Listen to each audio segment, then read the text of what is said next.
I started out my academic career as an art historian with a major in Asian languages, and that took me to Asia and sort of disillusioned me with traditional spiritual approaches in the Asian style.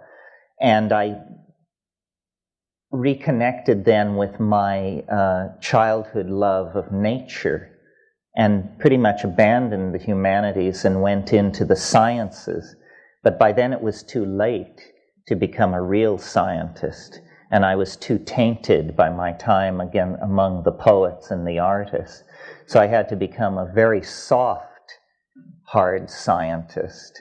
So I got a degree in conservation of natural resources, about as soft a science as you'll ever hope to touch. And I did a lot of traveling around looking for a viable, vibrant, numinous approach to spiritual reality. And the only place I found it was in the Amazon basin, where, as you know, there are extremely archaic groups of people who never submitted themselves to the historical process the way the peoples of the Middle East and Europe did. And there flourishes, through the use of chemically complex plants, techniques and traditions for accessing a world invisible to the rest of us, a world of forces and information that is transhuman, supernatural, if the word means anything. But this supernatural dimension is anchored in the plants that live in our world. And my brother was a botanist, and I had botanical training. As we studied the psychoactive plants of the world, especially the New World tropics, where they seem to be concentrated, we were simultaneously exalted by the realization that we had found a doorway, a real doorway into hyperspace, and at the same time tremendously upset and alarmed by the fact that this doorway is in the process of being dismantled by the forces of human ignorance that are not even aware of its existence. So this was the impulse behind the decision on the part of my partner Kat and I that these plants must be saved. They must be preserved in germplasm repositories or botanical gardens or something like that, toward a day when they can be studied and the power, the dimensions within them, can be given their real weight. So to this end, we founded a botanical garden in Hawaii that is specifically dedicated to preserving plants with a history of shamanic importance. And I mention this because this is the real world political work that we do, and everything else I will say today will be barely anchored in any world familiar to most of us. But there is a political anchoring. There is a place where it all comes tangential to the World Bank and the IMF and the host governments and so forth and so on. It is tremendously important to preserve this shamanic option, if for no other reason than we do not know what it is. We do not know what it is. Well, so at the break, if you come up, the newsletter of our botanical garden is the large stack of beige paper, and there are 300 copies of that, so I hope there's enough for everyone. We do exist on donations, so if any of you are philanthropists, we can certainly tell you how to spend your money. We have many plans for your money. Okay. I wasn't kidding about what an honor I think it is to address the Jung Society. At one point in my life, my greatest desire was to become a Jungian analyst. And I had the good fortune of coming upon Jung very young. I was about 15 when a very precocious friend of mine brought Psychology and Alchemy in the Carrie F. Baines translation. I think it had just been brought out. And we were stunned, and we read it from cover to cover, and then went on to Mysterium Conjunctionis, Ion, the studies in the phenomenology of the self. I said to someone yesterday, we read all the books of Jung that the Jungians never read. They seem to stop up there toward the front of the line with the archetypes of the collective unconscious and the personality type. But to my mind, it was the late stuff that was fascinating. And I am slightly puzzled, and we were talking about it last night, at the distance between the Jungian community and the psychedelic community, because they seem to me, the unschooled observer, to be definitely sharing the same concerns, and strangely enough, they share much of the same history and geography. Basel was, of course, Jung's hometown. It was Albert Hoffman's hometown. Did one half of town know what the other half was doing? I'm not sure. The relationship of Jung to the unconscious, to the collective unconscious as its discoverer, has been always somewhat puzzling to me, because, of course, if you know the history of 20th century art, you know that Dada, which was the great prefigurative movement for surrealism, rose in Zurich. So, we've got LSD, the schools of modern art that laid great stress on the irrational, and the great schools of psychology that extended the boundaries of the unconscious, all rattling around in these little Swiss towns. And it's interesting to imagine conversations or meetings that might have taken place when people slightly left their ordinary habits and wandered into bars they didn't know and drank with people they'd never met before.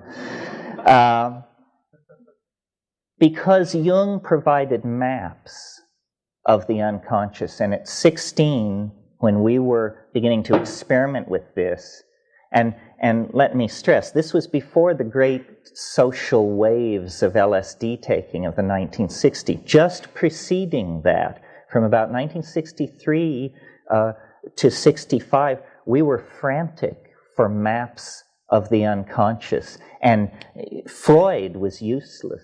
I mean, the notion that the contents of the psychedelic experience could be reduced to what Freud called day residues and repressed sexual desire and stuff like that didn't wash. Within 10 minutes, you could tell that was not a serviceable metaphor. Jung, on the other hand, offered a vast pantheon of gods and archetypes and psychic complexes forgotten or abandoned. I mean, I thought of Jung basically as what I call a noetic archaeologist, someone who goes with toothbrush and nut pick to dig away the detritus from the bones of vanished idea systems. And if any of you have ever read the works of Jung in the Bollingen set, you know that the richness of it is all in the footnotes. I mean, here was a man who raised the footnote to a high art and who was aware of a literature that nobody else, to my mind, seemed to know about. That Jung's references reach 1,000 years deep into the past with great density of reference. I mean, this is where I learned about Macrobius and Dositheus and Dionysius, the pseudo-Areopagus, and all those folks that you just never hear about. It was my introduction to the underbelly of Western civilization was through Jung. Well, to my mind, and now I'll theme this in to today's theme, I think Maria mentioned that Jung did not have a lot to say about shamanism. He came to it late in his life, and he had already worked through the exegesis of the symbol systems of the European mind. And so he was sort of content to indicate shamanism as an area where more work was to be done. And then the great follow-on scholar was Merciliade, who then actually studied shamanism, showed what its archetypal underpinnings were in all times and places, and the combination of Jung and Iliade, I think, pretty much delivered us as firm a map of the psyche, as dependable a map of the psychic geography as we can expect to have until we make the trip ourselves and readjust the landscape with our own notes and observations. For Jung, the great path into the unconscious was alchemy.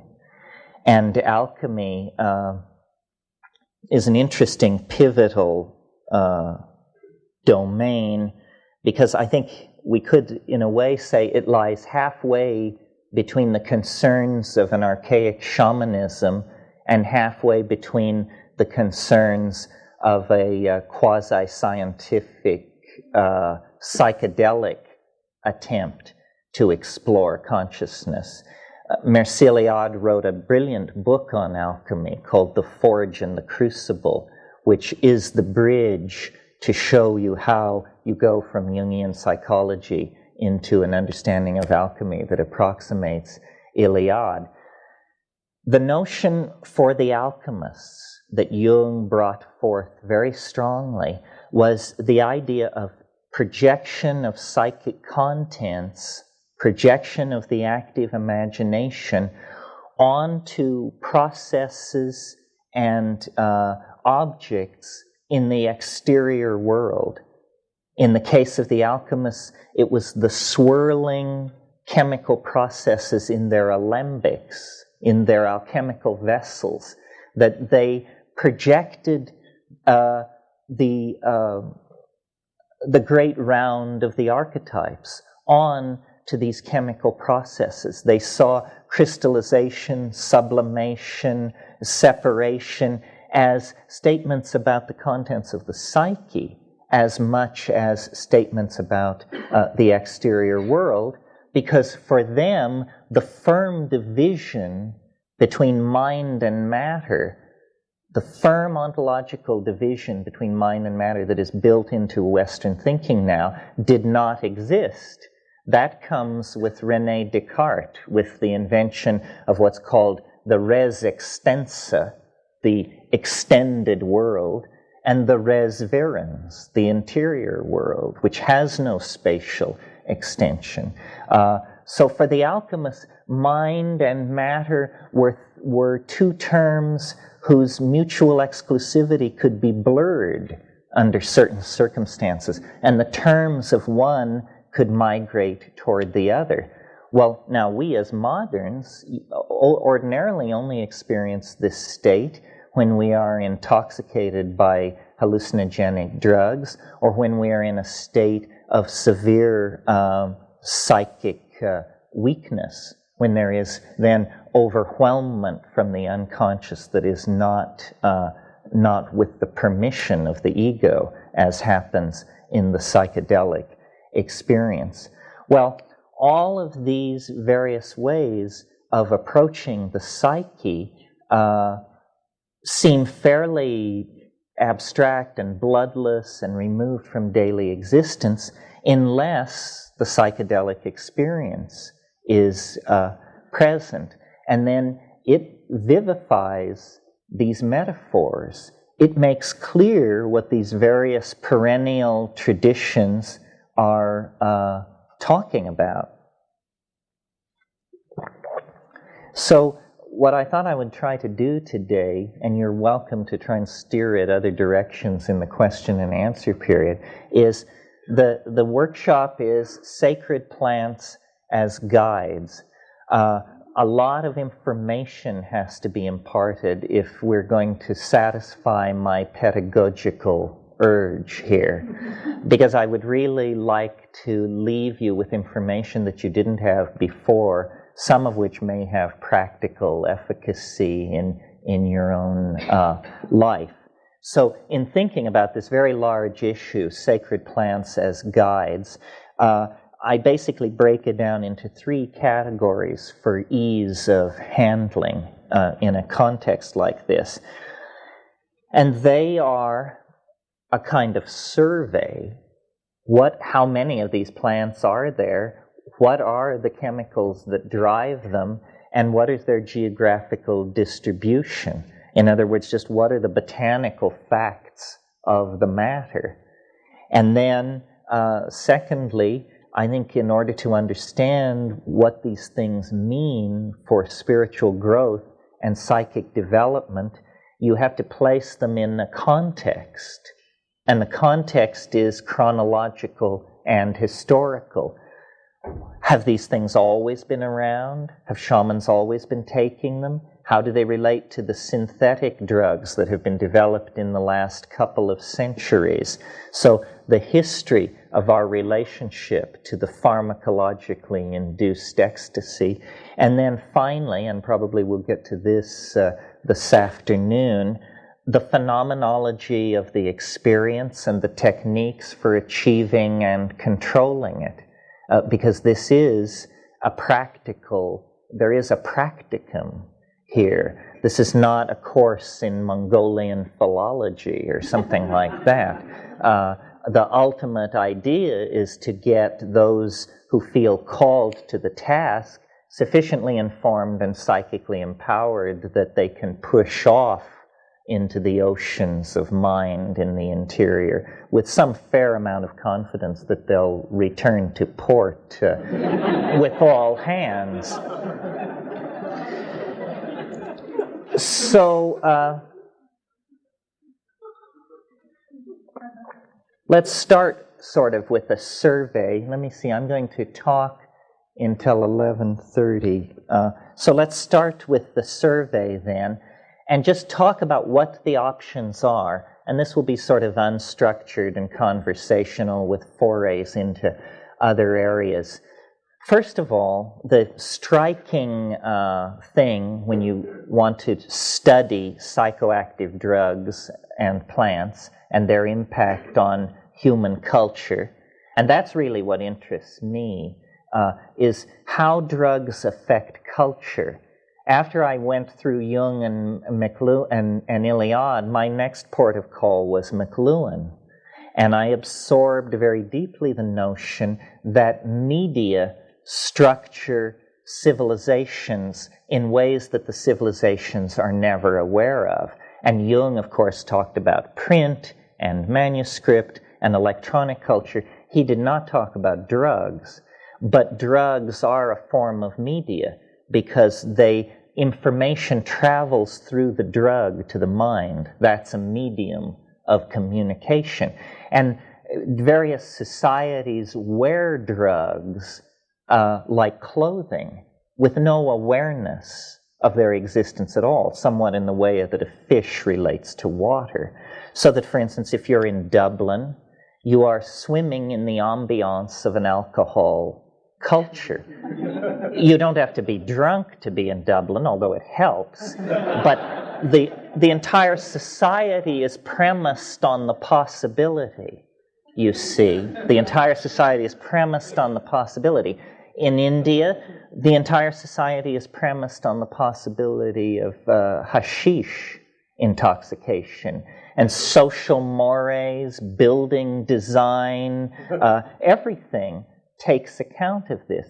cultures don't see this. We do not think of ourselves as a meat, sugar, alcohol culture. People do not walk around saying, oh wow, I'm so high on meat, alcohol, and sugar, I can hardly stand it. But they are. And certain consequences flow from that. So as I make my way through this survey, you need to bear in mind that a culture takes its tone, its clothing, from the drugs that it admits, and you can know a great deal about a culture from the drugs that it excludes, the drugs that it excoriates and fears, because various drugs accentuate and suppress different parts of the psyche. So these are statements about anxiety, about various parts of the psyche. The striking thing when you set out to do a cultural survey like this is you discover that our culture, the culture of Europe, for most of us, some of us are black, some of us are Asian, but largely the roots of American culture lie in Europe. This is the most pharmacologically impoverished cultural area on the entire planet. It has the longest history of disconnection from any kind of ecstatic intoxication.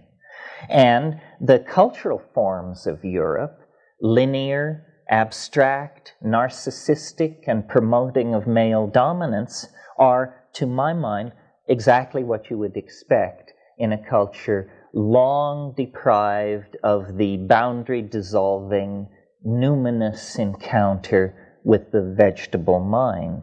So a lot of the cultural problems we're dealing with are based on the fact that we as Europeans have no place for drugs. We don't really know quite what to do with that. As you move south from Europe into the continent of human origins, Africa, you discover that while Africa supports a tropical ecosystem, because that means increased speciation of plants, you would think would indicate an increased number of hallucinogens, Africa is surprisingly poor in hallucinogens. This is not well understood. As we go through this survey, I will make reference to numerous unsolved mysteries in the field. And I always try to do this because I'm hoping that there are graduate students listening who are looking for research topics. And there are numerous research areas where important work can be done. One of them is this question of the poverty of hallucinogens in Africa. Why? Does it have something to do with the extreme length of time that Africa has been subject to human impact? Probably. Because Africa is species poor generally for a tropical continent. However, in the interest of thoroughness, there is one hallucinogenic drug complex that should be mentioned because it raises issues that are important for the broader context, and that is Ибогаин, or Tabernanthe iboga, the so-called Bawiti cults of Zaire and Gabon. Now, this is the psychedelic about which we in the West probably know the least. It has spawned no waves of social hysteria. It has not been the subject of pogroms or media freakout. It's a powerful hallucinogen, and it's not only a powerful hallucinogen, but it has a component of sexual excitation to it, which is ancillary and unusual. If you actually have ever looked into the subject of aphrodisiacs, the truth is there ain't any. There are things which cause genital itching and prolonged erection and so forth, but a true aphrodisiac, a chemical which would impel you to want to have sex, there's nothing quite like that, except this Tabernanthe iboga is very interesting. We tend to think of an aphrodisiac because we tend to break our heart away from our genitals as a kind of cold thing, I think. But when you talk to these people who are taking Ибогаин, they don't talk about aphrodisiac. They say this causes open-heartedness, one-heartedness, they call it. And one-heartedness is what they are striving for in the Bhawiti cult. And they achieve it. And they achieve it, and it allows them to resist cultural incursions by Christian missionaries. Bhawiti is the main cultural force that is holding back conversion to Christianity by these people. Fang culture, the people who are using this Ибогаин, it's an interesting culture. There's a great deal of anxiety in Fang culture about divorce and relationships between men and women. Divorce is very easily obtained among the Fang, but it's always followed by extremely lengthy and protracted negotiations with the family of the divorced partner about return of dowry. And a huge amount of neurosis and agony and murder and violence goes on over these dowry return negotiations. The Ибогаин stands right in the middle of this as a source of one-heartedness, making divorce less likely. So it's very important as a force for social cohesion. And I mention this because when we reach ayahuasca, we will see, when we reach South America, we will see ayahuasca functioning not as an aphrodisiac or a thing to unify couples, but as a kind of telepathic pheromone that unifies whole small tribal groups together into a one-hearted, one-minded modality. And if we get into a discussion of the possible evolutionary impact of hallucinogens, we'll see that it always lies in the direction of these collectivized states of mind and dissolution of boundaries between people. Other than Tabernanthe iboga, Africa's hallucinogens are trivial, and I won't mention them in the time we have. Cannabis is in Africa as well, but cannabis is worldwide now and probably has been for quite some time. Cannabis is a special case chemically and culturally. We tend to think of cannabis as a recreational drug, but that's because in the 20th century we always smoke our cannabis. In the 18th and 19th century, cannabis was eaten, and jellied forms of cannabis that were eaten, judging by the prose of people like Theodore Gautier, Baudelaire, Fitzhugh Ludlow, and people like that, it was as powerful as LSD, without doubt. I mean, these people were being swept into titanically alien dimensions. Well, when we cross from Africa to India, interestingly, of course, as you all know, tremendous depth of at least concern with the spiritual dimension, if not realization of it. That's a tougher call. India would be a likely place to look for indigenous hallucinogenic plant cults simply because of the spiritual obsession that characterizes Indian thought. When we look at the historical foundations of Indian thought, we find that it all rests on a group of texts composed between 4,500 and 2,000 years ago called the Vedas.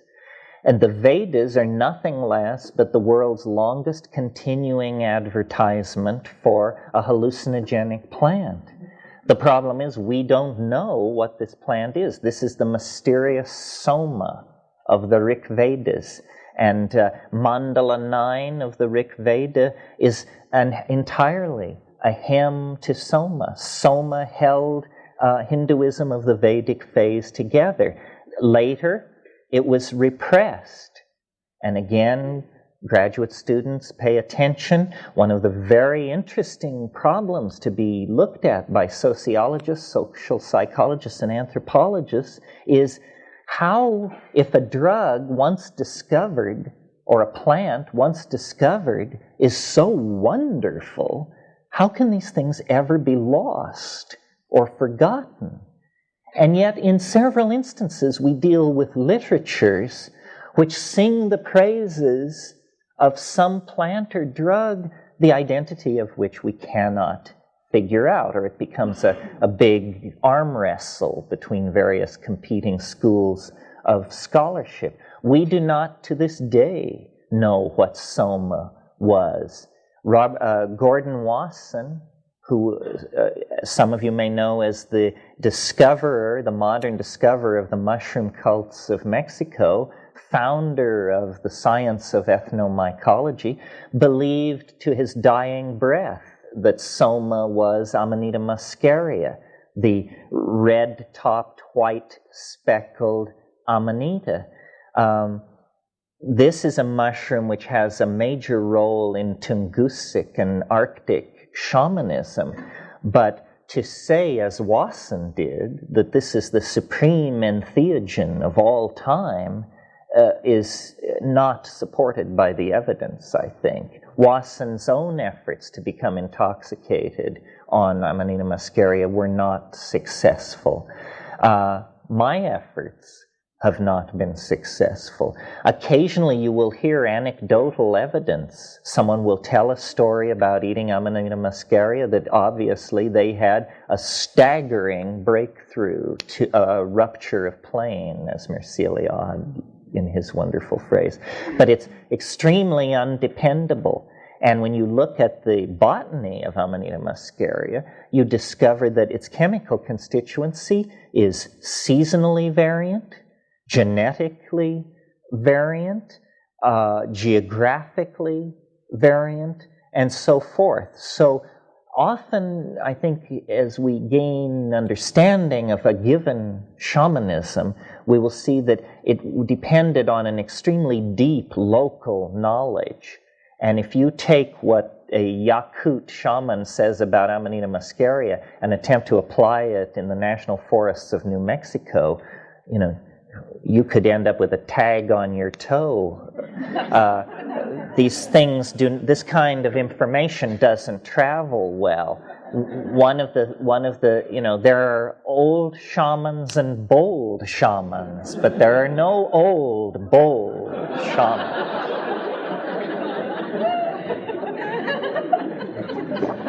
In looking at the Indian subcontinent for other hallucinogens that may have made a contribution, the obvious one, to my mind, is Stropharia cubensis, the mushroom which grows in the dung of cows, and that the book my brother and I wrote was about. Other possibilities, some of you may know that there are a family of the Argyria family of morning glories, an Asian family of morning glories distributed from India to Micronesia. 13 species, all containing psychoactive ergot alkaloids, none with a history of human usage.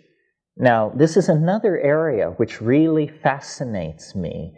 Why do some plants become discovered by human beings and become the objects of cults which last millennia, and others are never discovered at all in societies absolutely obsessed with spiritual advancement? This Argyria nervosa is a perfect example, because you take the seeds are the active part, and you don't need much of this thing. You need 4 or 5 seeds, less than a tablespoon of plant material, which I would bet would make it per unit volume probably one of the most powerful hallucinogens in nature. And the hallucinations are absolutely stunning. And nobody has ever claimed this. It's free for the taking. This means you can cut a deal with an ally that doesn't belong to the Hindus, the Mayans, or the somebody else. It's an unoccupied parking space in hyperspace. And it's very interesting. The discoveries are continuous. Just a year ago, some phytochemists in the Midwest discovered a plant. It's always been there. Nobody's ever taken it very seriously, treated it like a weed. Desmantus illinoensis, the Illinois bundleweed. This is suggestive that it's called bundleweed because a medicine bundle is, of course, a shaman's mojo bag, But so bundleweed, 6% by dry weight, N,N-dimethyltryptamine, the largest concentration of DMT in any plant, and unclaimed by native peoples, unknown to the folk medicine of the North American Indians as far as we can tell. Well, so this is very interesting. Continuing our survey, since we're now somewhere on the Eurasian continent, we should mention Papaver somniferum, the opium poppy. With cannabis, this is probably the oldest human narcotic known. In the later phase of Minoan civilization was entirely based on opium, on the use of opium. And in fact, when Michael Ventris translated the tablets, the Linear B tablets, they got these tallies, and they thought at first that the symbol for opium must be the symbol for wheat, because the tallies were so huge of the stuff being moved and sold. And then when they sorted out, they realized, no, for the last 1,000 years of its existence, the Minoan civilization drifted deeper and deeper into an opium narcosis that was its way, I think, of anesthetizing the pain of the death of this last outpost of the goddess religion, because that's what it was. It was a cultural anachronism. While Asia Minor had gone over to god-kings, city-states, and bronze-tipped spears, the people of Minoan Crete had kept the old, archaic religion that came out of Africa. And then in the last gasp of that Minoan culture, those mysteries were handed on to the mainland of Greece and became the mysteries at Eleusis and other cult sites. It was said by the commentators, contemporary commentators of the Hellenistic world, the rites practiced in secret at Eleusis are practiced in public at Knossos. And this was the difference, the going underground of the old proto-Minoan mother religion. In modern times, we have a horror of opium.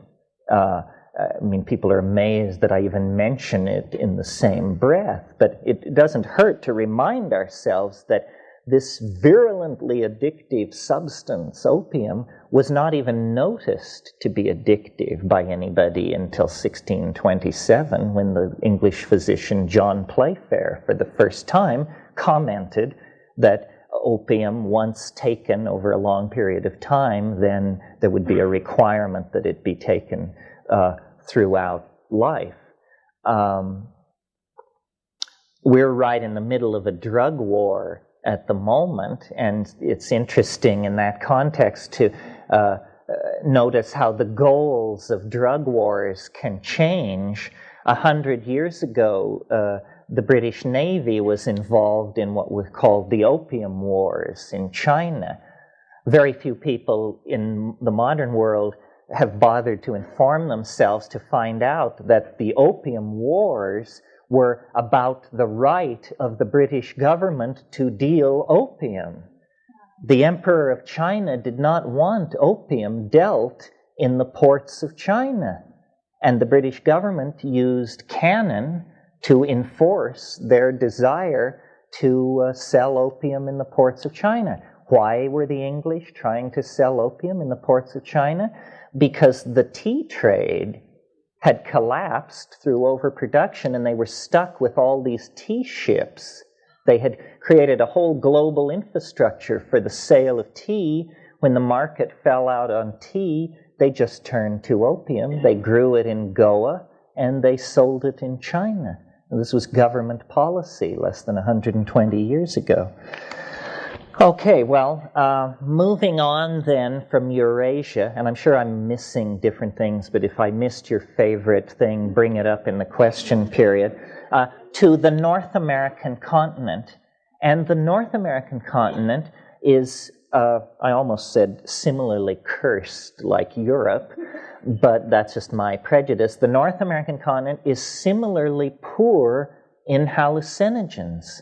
There are no very interesting hallucinogens in North America, and North American Indians, North American culture, did not avail itself of this ecstatic plant-induced shamanism. It tended more to go for what's called ordeal shamanism, the Sundance thing where you hang yourself by your pectorals on hooks and stuff like that. I mean, there are other ways to attain these visions.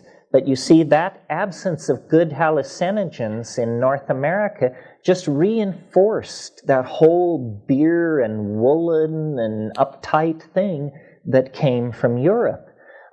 The only major hallucinogen to have a role in Native American culture is, of course, peyote. And many people, without informing themselves, imagine that peyote is something which goes millennia into the past, and and this is absolutely not true.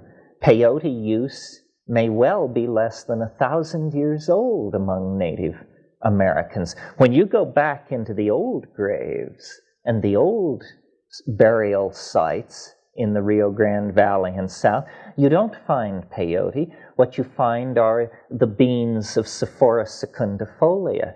You all probably know this plant, though you may not know its name. It's the plant that produces the very hard red and black bean that they can string.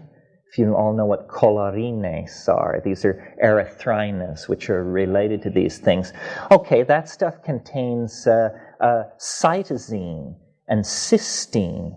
These are what are called ordeal poisons. And it might be worthwhile to just talk for a minute about ordeal poisons. I said there's more than one way to skin a cat.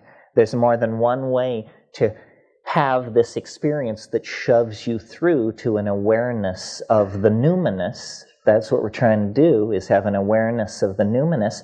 Well, in certain parts of the world where hallucinogens were not present in the biome, people concentrated on ordeal poisons.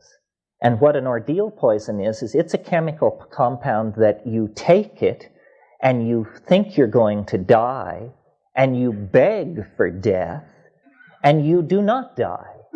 You get better, you're fine.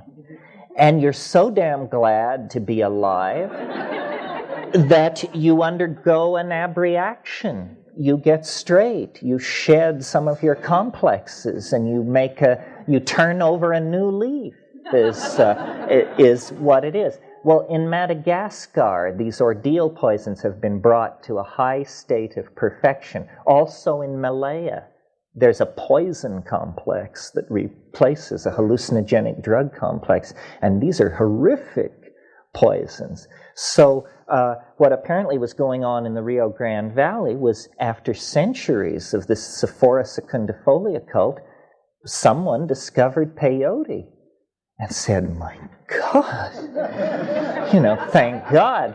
And then the other plant which was big in the Southern California, Northern Mexico, and across the Southwest were the tropane-containing daturas, the so-called Tolach religion of Southern California.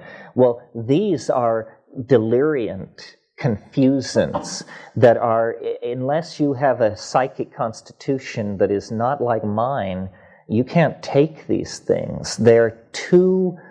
I just found them confusing.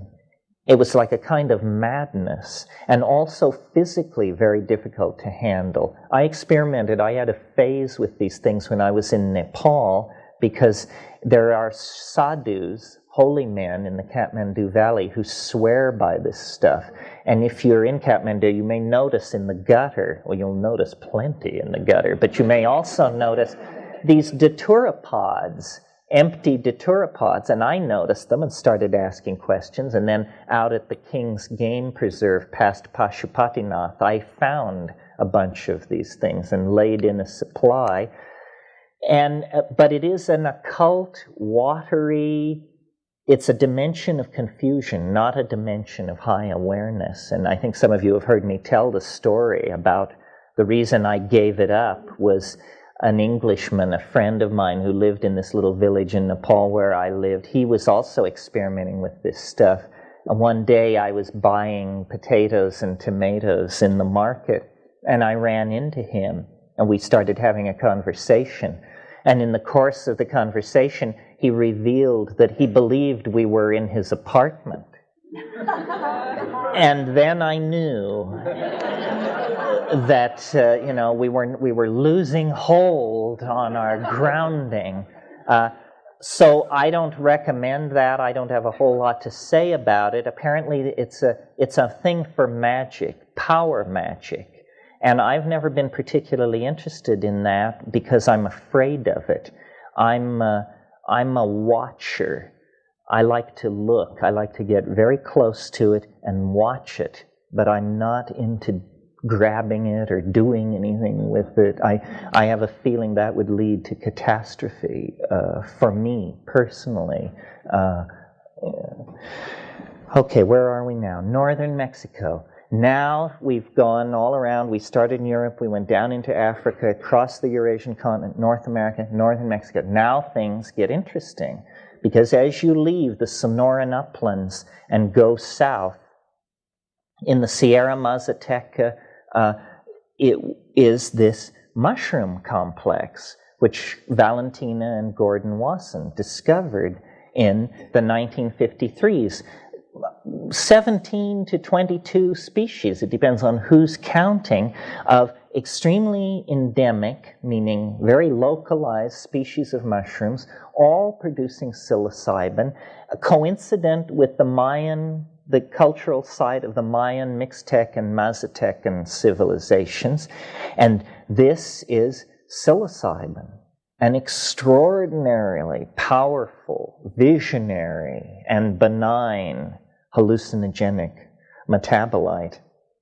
Once the Wassons had nailed down this Mexican mushroom complex, then people started checking, and they discovered these mushrooms or conspecific species in many localities.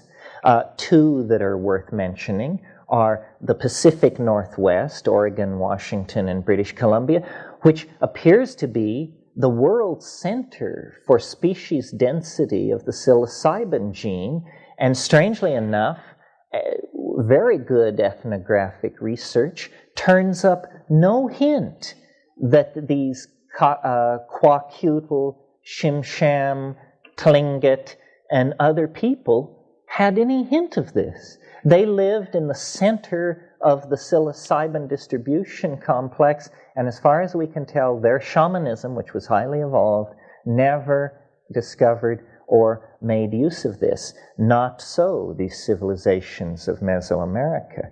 The other place where these mushrooms have now been discovered, and the range seems to be extending every year, is Europe. The tragedy of European civilization is that the logos was apparently there all the time. The English countryside, I understand, is now practically a scene of annual mushroom runs that are not unlike the lemming runs of Scandinavia. And everybody pours out to collect the semi-lanceata mushrooms. I've been told, I haven't been to these sites, but I've been told that Ionia, where the Book of Kells was composed and where St. Columba went, is covered with mushrooms. It's very clearly a mushroom ecology. Attention, graduate students, the tracing of mushroom motifs in European art and civilization and culture is an extremely rich, untapped field. If you need some clues, look at family escutcheons, look at family crests. In France and the Italian parts of France, the Morelli family has the morel on their escutcheon. There are other mushroom families and mushroom names. So there may have been, this may have been the struggle between paganism and Christianity may have revolved around a mushroom. We know Druids were into plants. We know they were into oak groves. But the plant that is always mentioned as the Druidic psychic plant of choice is mistletoe. But mistletoe is chemically very disappointing. And I've wondered if mistletoe is not, it wasn't the plant they wanted to symbolize the symbiosis of one plant upon another. It's that the mistletoe symbolizes epiphytic existence. Anyway, this is an untapped area. Once you get into the New World tropics, then you are in the great domain of the hallucinogenic plants. And no one knows why it is that the tropics of the New World are tremendously rich in hallucinogens. I mean, I don't know how many of you are botanists or biologists, but try to imagine figuring out a set of evolutionary constraints that were operating on one side of the planet, but not on the other. When we take, for instance, the jungles of southern Colombia and compare them with, let us say, the jungles of New Guinea, these are both continental floras, both equatorial, both climaxed at a species-rich climax, and one has dozens of hallucinogens in it, and the other has none. None. This is not well understood. I mean, theories range as wildly as, obviously, that South America must be where the flying saucer landed. And, that's where the genes were seeded. I confess I'm not sure why it is.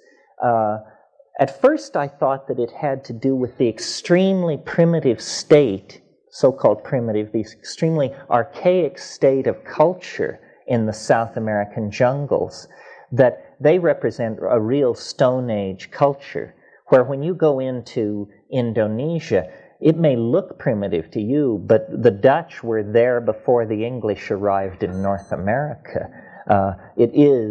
It has had centuries and centuries in which these things could be forgotten. But of course, then come the botanists who care nothing for ethnographic data and who simply carry out plant surveys and chemical analysis of plants. They can't find these hallucinogens either. So this is a great mystery.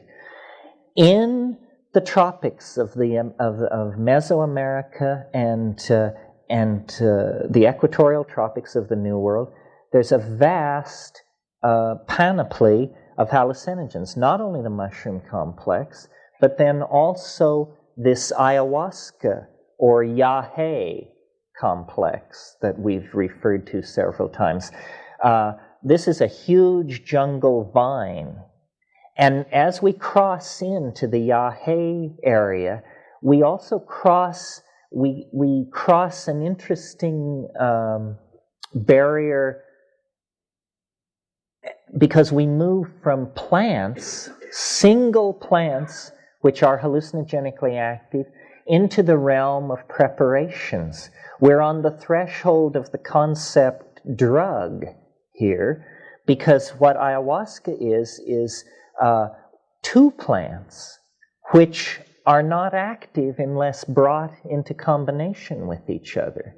One plant contains a monoamine oxidase inhibitor, and the other plant contains DMT, which would be destroyed in the gut if taken orally, unless it were taken orally in the presence of an MAO inhibitor. Well, this was not understood by Western pharmacology until 1956. but it was understood by Amazonian shamans millennia ago. So they bring these two things together, and by varying the ratio between the plant containing the beta-carbolines that inhibit MAO and the plants that contain DMT, they can intensify or de-emphasize the visions. Well, most of the hallucinogens in the Amazon basin run on tryptamine of some sort, usually DMT. In the upper basin of Colombia, Ecuador, Peru, like that, you get these yahe ayahuasca beverages. These are things you drink, and then it comes on. You have these outlandish trips. As you go down into the lower basin, the Banisteriopsis cult gives way to these snuff cults, Ibina and Niopo, depending on the languages. These don't depend on an MAO inhibitor for their activity because they're absorbed through the subnasal mucosa, which is an extremely effective way for getting drugs into the system. The problem with that complex, the snuff complex, is that we are just physically such delicate and wimpy people that we can't stand that route of drug administration, because what they do is they toast these seeds of Anodonanthera peregrina, this huge leguminous tree, which is the source of the seeds. They toast these seeds and powder them, so what you get is a kind of rough cross between sawdust and charcoal, and then they have a hollow tube about this long, and they load it up with this stuff, and you squat down and put the tube into your nostril, and your friend, not you, because you would not do it hard enough. Your friend then takes a huge breath of air, and it's just like being hit in the face with a 2x4. I mean, it's like being hit in the face, and you fall over backwards, you scream, you salivate, you squirm around there in the dirt for a minute or two, and then you sit back up, and by that time, the tube has been reloaded for the other nostril. And then, and your eyes, your sinuses can't believe what's happening to you. So you have to sort out this whole sinus shock, which is going on in parallel with then an evolving strange state of mind, which is beginning to take over and clarify everything. And then there are numerous minor variations on these themes. Might talk just a little bit about the chemistry of these things and the chemistry of hallucinogens generally. My attitude toward this question of plants, compounds, drugs, should these things be used for spiritual growth? If the answer is no, then that finishes. You don't have to go any further. If the answer is maybe or yes, then other questions arise. Which compounds out of this whole survey, and at what frequency, and at what dosage, and under what circumstances? And over the years, I've sort of evolved a three-way test that I will share with you, because I think it's maybe operationally the most useful thing you'll hear this weekend. And that is, if you are contemplating some compound, some plant, then the first thing to ask yourself is, does it occur in nature? Does it have some tangentiality to what is already existing? Because obviously what exists, that's nature, has undergone some vast winnowing process out of the set of all things which might exist. In that wonderful phrase of Alfred North Whitehead's, certain things have undergone the formality of actually occurring. You know, and so certain compounds have undergone the formality of actually occurring in the biological matrix, and so they should be our pool out of which our experimental compound should be drawn. But this is thousands of compounds. How can we further narrow it? Well, an excellent way of narrowing it further is to ask the question of this compound: does it have a history of human usage? Does it have a history of human usage? That is your FDA approval. Because if you can point to a tribe of people who have been taking this plant or mushroom or whatever it is for millennia, and they don't have miscarriages, tumors, cataracts, blindness, Down syndrome, 8 fingers on the left hand, or whatever it is, then you can be fairly confident that this thing is benign, that these people have observed its action on pregnant women, the elderly, those with, you know, and that it has passed that test.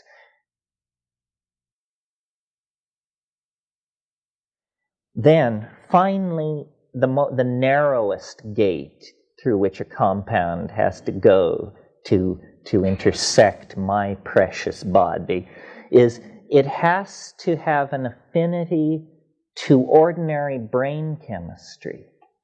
It has to have an affinity to ordinary brain chemistry. We don't want to launch something on your brain that it can't recognize at all, that it has no biosynthetic pathways to degrade, that it has no receptors for just some crazy thing, you know, 5-amino 3-triethylphenthioanaxidine or something. We don't want that. That's not the spirit that we're acting in here.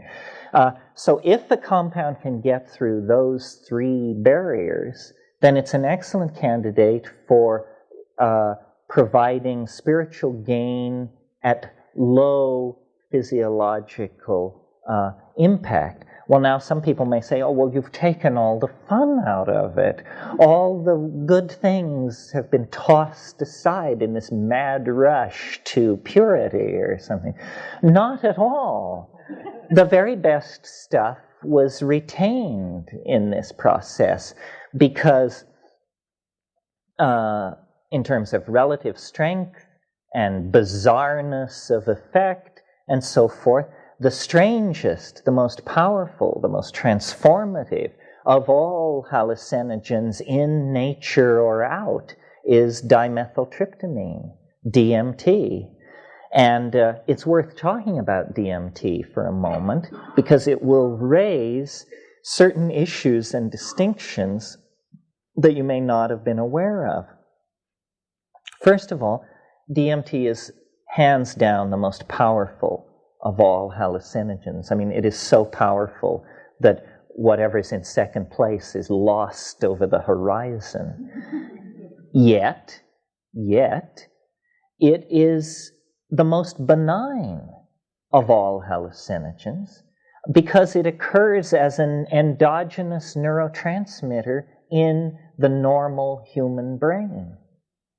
Every single one of us at this moment have N,N-dimethyltryptamine being synthesized, activated, and degraded in our synaptic membrane.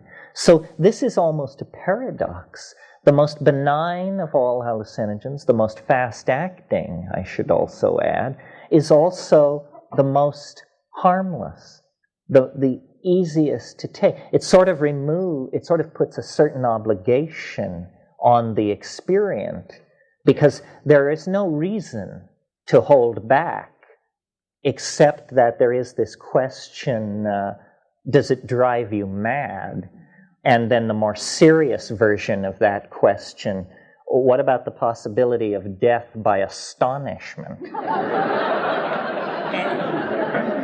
This is no joke. Death by astonishment is, I think, probably the major risk we run with this stuff because the impact of the breakthrough is so total, so complete, so unexpected. And in a way, this sort of brings me back around to my theme, because I encountered DMT, LSD, all of these things in that very period when I was getting set to take flight as a Jungian analyst. And what completely blew my mind about DMT, and I mention it again, here's an opportunity for research, is how here's a heretical construction, how trans-archetypal the content of the flash seemed. I was appalled because not only had I a certain amount of interest in Jung and proclivity along those lines, but my original major had been art history. Art historians, what we're trained to do is to be able to look at a motif and say, oh yes, I'm familiar with this from ceramic from second millennia Peru, and also Mandaean embroidery work. We know motifs. We're trained to recognize and connect disparate aesthetic domains.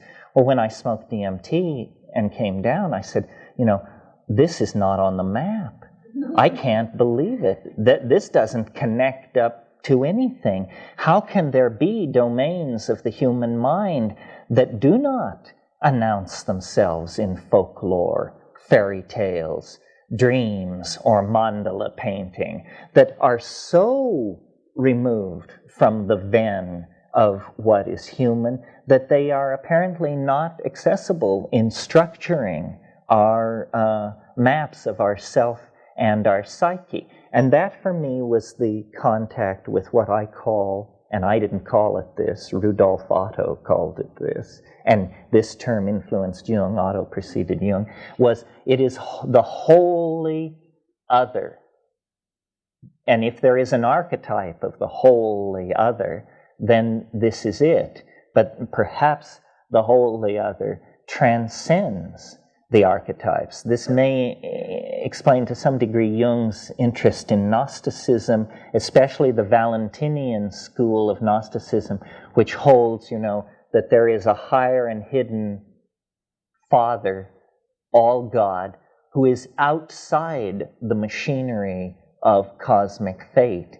And it seemed to me that in those extremely profound DMT flashes, I was actually witnessing a domain outside the machinery of the archetypes, which is, for us as moderns, that's what the machinery of fate is. It's not zodiacal machinery, it's hardwiring in our psychology and our genes that gives us our fate.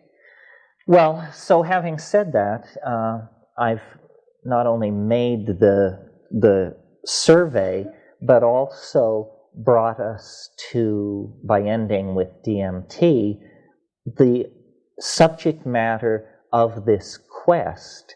And I want to make it clear, I speak about the power of the psychedelic experience because I think people should be informed of their birthright. And I feel very antsy around the notion that someone might go from birth to the grave without ever having a psychedelic experience. It makes me as antsy as the notion that somebody might go from birth to the grave without having a sexual experience. It's a strange kind of protective denial, or a kind of expression of fear. This is our birthright. This is part of what it means to be human.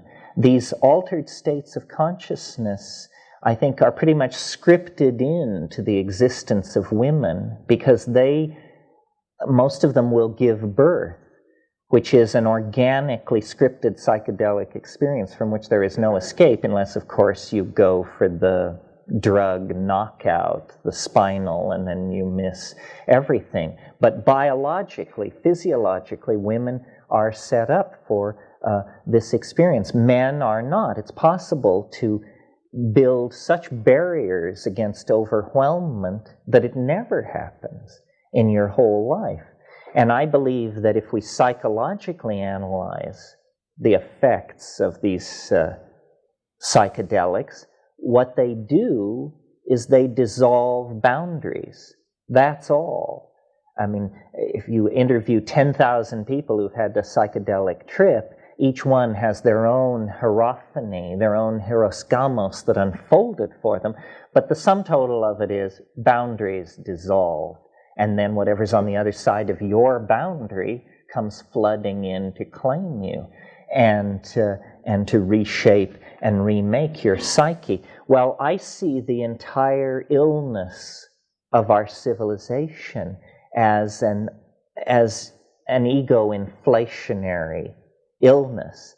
We have gone so sick with ego that we are literally murdering the planet rather than confronting the consequences of our psychic imbalance.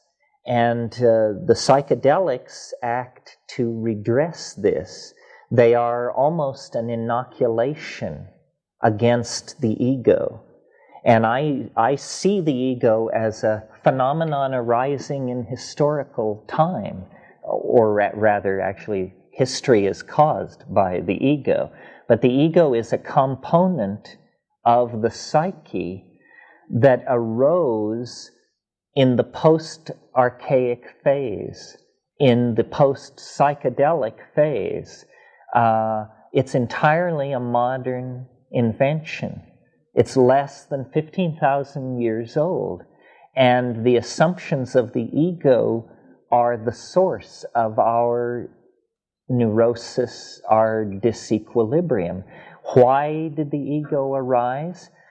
It arose because of the climatologically enforced abandonment of these psychedelic religions of the archaic period. In other words, here is the scenario as I see it. Primates, even primitive, non-advanced primates like squirrel monkeys, howler monkeys, these kinds of primates, all have male dominance hierarchies. The whole thing with primates is about male dominance. But a lot of things about human beings mark us as the most unique member of the primate group. Obviously, we look different from any other monkeys. Even the stranger monkeys look more like the normal monkeys than we look like them, or they look like us. Our upright posture. The other thing about us is our suppressed estrus cycle. We cannot tell at a glance whether a woman is in heat or not. And yet, obviously, that had a tremendous shaping force on the social psychology of the primates. I believe that everything about us that is noble and worth saving occurs against the grain. That if we had followed the grain, we would still be competing with jackals for the carcasses left by lions of large game kills on the plains of Africa. But when the African continent began to dry up and we were forced out of the trees where we had an arboreal vegetarian lifestyle, we came under great pressure to expand our diet. And I believe that the great unstudied factor in human evolution and human emergence is the effect of a complex diet on our emerging species. And it's not only the presence of hallucinogens such as psilocybin in the diet, but other things as well. Psilocybin is the most spectacular case, and if you came to see Darwin, you'd have to hear about evolution. So you came to see me, so you have to hear this little theory about human emergence. Most of you can probably recite it by heart now. But it's a three-step feedback loop from a fairly bright monkey to a fairly stupid human being. And the way it works like this: these monkeys come down out of the trees, they're predating on kills of ungulate mammals made by lions. They're competing with jackals. They're testing all the foods in the environment, and lo and behold, in the manure of these ungulate mammals that are irradiating across the African continent, there are what are called coprophytic mushrooms. And the presence of large amounts of tryptophan in manure as a substrate means that these coprophytic mushrooms elaborate psilocybin. So here in this new grassland environment are the psilocybin mushrooms. Well, these proto-hominid creatures testing foods for their diet would reach the psilocybin and would test it.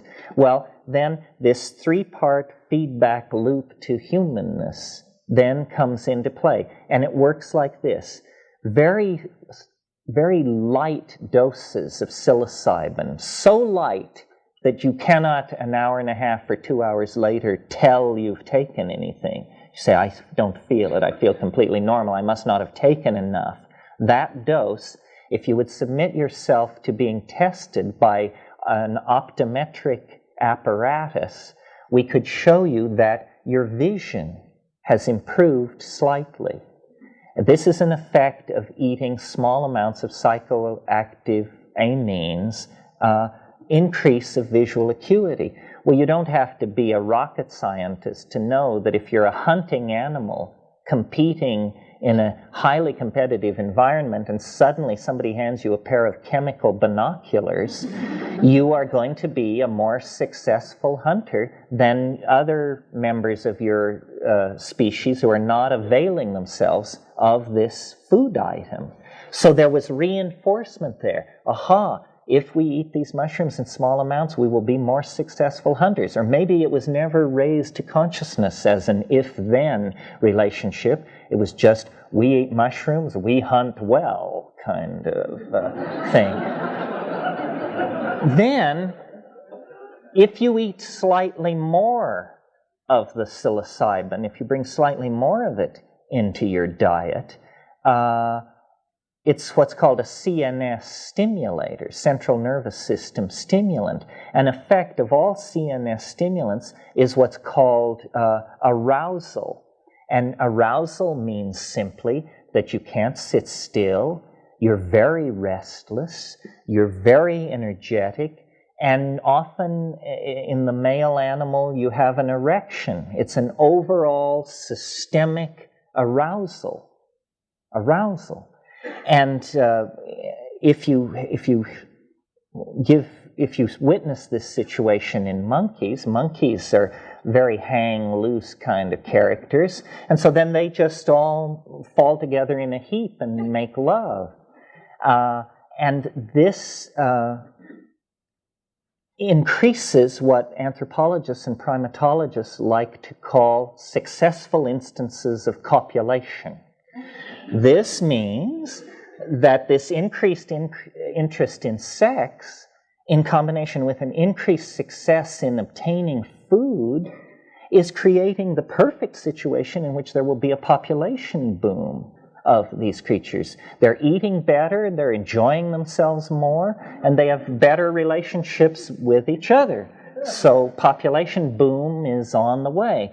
Well then, the next and final level is when you raise the dose higher, so you're no longer restless or interested in sex or any of that, but you're flattened with the ecstatic unfolding of the full, numinous, hallucinogenic rupture of plane, then, and this occurs, in the tribal context, then there is boundary dissolution, group sexual activity, and group bonding and identification.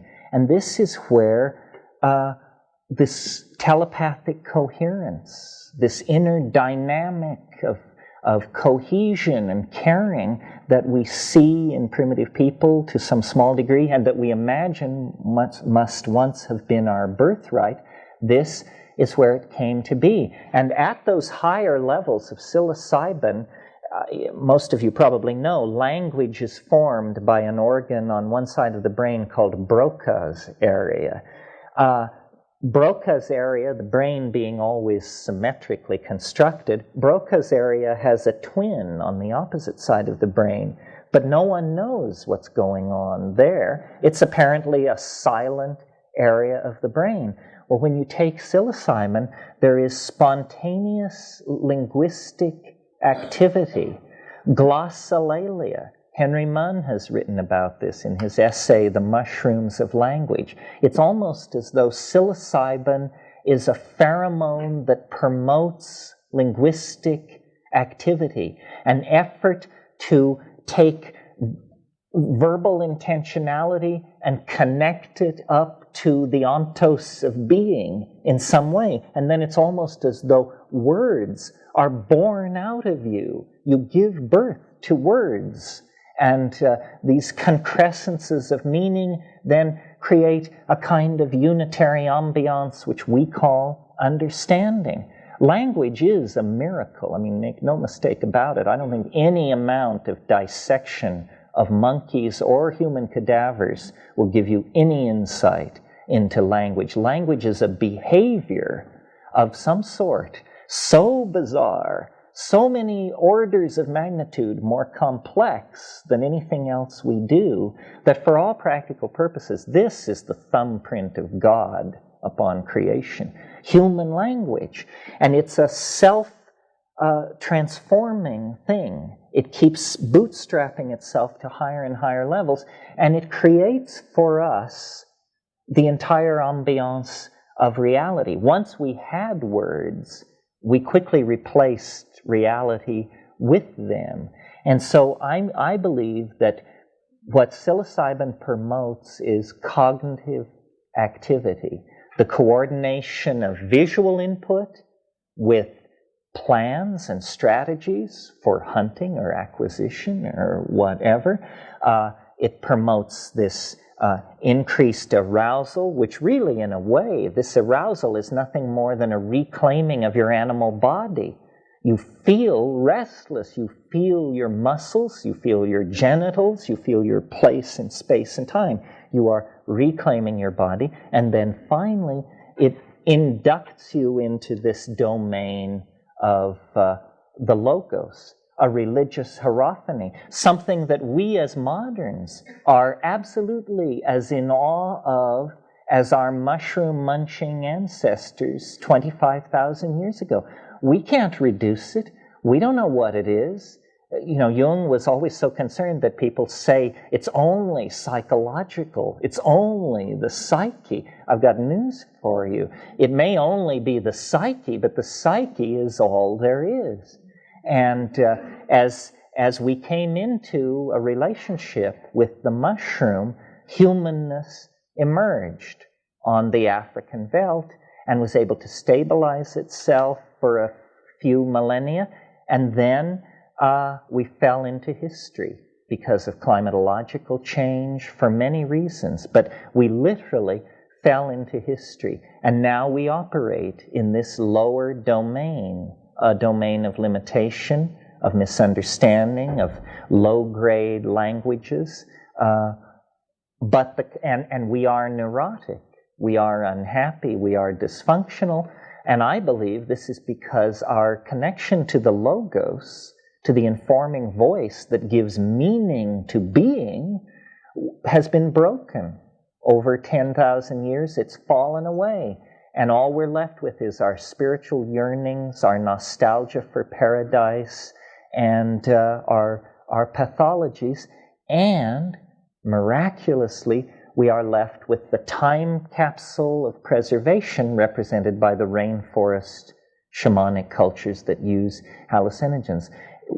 There lies our answer, but it's like the Ouroboros serpent taking its tail in its mouth. The salvation of the super future of the planet lies in a recovery of the values, modalities, and religious practices of 25 to 50,000 years ago. Break, break, break.